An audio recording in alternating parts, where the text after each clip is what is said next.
ایک مرتبہ حضرت عیسیٰ علیہ السلام ایک قبرستان کے قریب سے گزرے تھے، تو اس قبرستان میں ایک شخص ایک قبر کے پاس بیٹھ کر زار و قطار رو رہا تھا۔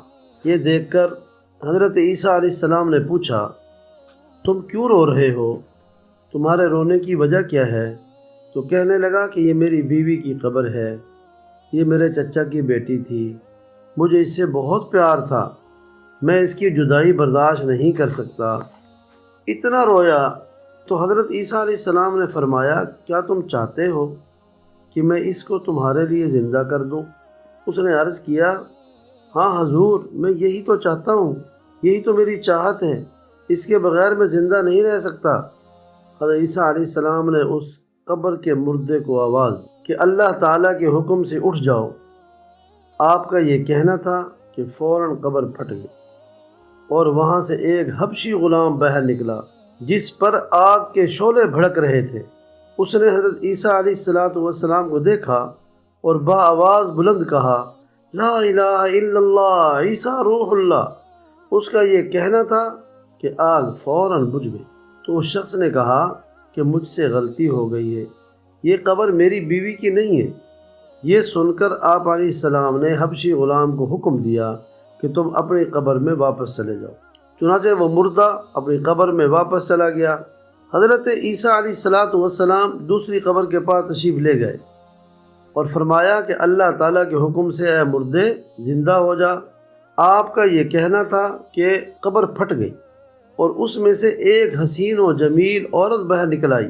اس شخص نے دیکھتے ہی اس کا ہاتھ پکڑ لیا، کہا، یا عیسیٰ روح اللہ، یہی میری بیوی ہے۔ حضرت عیسیٰ علیہ السلام ان دونوں کو وہیں چھوڑ کر آگے تشریف لے گئے، وہاں سے چلے گئے، روانہ ہو گئے۔ ان کو کہا کہ یہ تمہاری بیوی اور تم اپنی زندگی گزارو۔ وہ اپنی بیوی سے مل کر بہت خوش تھا۔ کچھ دیر کے بعد اس پر نیند کا غلبہ ہوا تو وہ سو گیا، اس کی آنکھ لگ گئی۔ اس کی بیوی بھی اس کے پاس بیٹھی رہی۔ اتنے میں اچانک وہاں سے ایک شہزادے کا گزر ہوا۔ شہزادے نے اس عورت کو دیکھا تو اسے بہت پسند آ گئی۔ عورت کو بھی شہزادہ بہت پسند آ گیا اور وہ اپنے شوہر کو چھوڑ کر شہزادے کے ساتھ چلی گئی۔ جب اس شخص کی آنکھ کھلی تو اپنی بیوی کو اپنے پاس نہ دیکھ کر بہت پریشان ہو گیا کہ آخر کار میری بیوی کہاں گئی؟ یہاں میرے ساتھ ہی بیٹھی تھی۔ تو اب اس نے اپنی بیوی کو ڈھونڈنا شروع کیا۔ ڈھونڈتے ڈھونڈتے ایک شہزادے کے محل تک پہنچا اور اچانک وہاں اسے اپنی بیوی نظر آئی تو کہنے لگا، یہ میری بیوی ہے۔ شہزادے نے کہا، تم جھوٹ بول رہے ہو، یہ تو میری لونڈی ہے، یقین نہیں آتا تو اسی سے پوچھ لو۔ یہ سن کر اس عورت نے کہا، میں شہزادے کی لونڈی ہوں، تو مجھ پر الزام لگا رہا ہے۔ اتفاقاً حضرت عیسیٰ علیہ السلام بھی وہاں تشریف لے آئے۔ ان دونوں کا معاملہ چل رہا تھا تو حضرت عیسیٰ علیہ السلام کے پوچھنے پر وہ عورت کہنے لگی، یا روح اللہ، یہ شخص جھوٹ بول رہا ہے، میں تو اس شہزادے کی لونڈی ہوں۔ حضرت عیسیٰ علیہ السلام نے فرمایا، کیا تم وہ عورت نہیں جس کو میں نے اللہ تعالیٰ کے حکم سے زندہ کیا تھا؟ عورت نے کہا، یا روح اللہ، میں وہ نہیں ہوں۔ اس کے بعد آپ علیہ السلام نے فرمایا، جو جان میں نے اللہ کے حکم سے تمہیں دی ہے وہ واپس کر دے۔ یہ سنتے ہی عورت پھر سے مردہ ہو کر زمین پر گر پڑی، کیونکہ یہ تو عیسیٰ علیہ السلام کا معجزہ تھا، اس معجزے کی سبب سے وہ زندہ ہوئی تھی۔ تو حضرت عیسیٰ علیہ السلام نے فرمایا وہ مردہ ہو گئی۔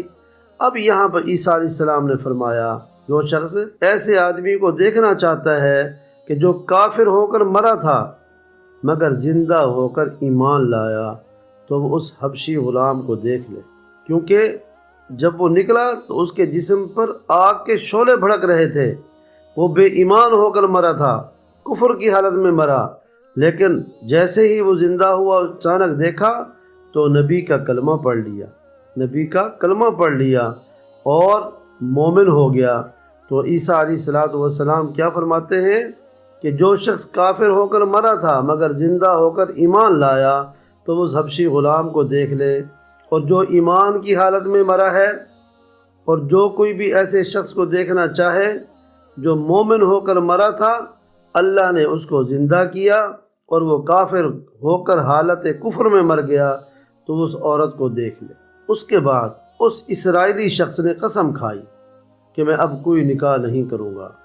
جنگل کی طرف نکل گیا جہاں اللہ تعالیٰ کی عبادت میں مشغول ہو گیا، اور ایسا مشغول ہوا کہ بس اسی مشغولیت میں ہی اس کا انتقال ہو گیا۔ سبق کیا ہے کہ نبی سے فرما برداری کا نام ایمان ہے، اور نبی سے نافرمانی کا نام بے ایمانی ہے۔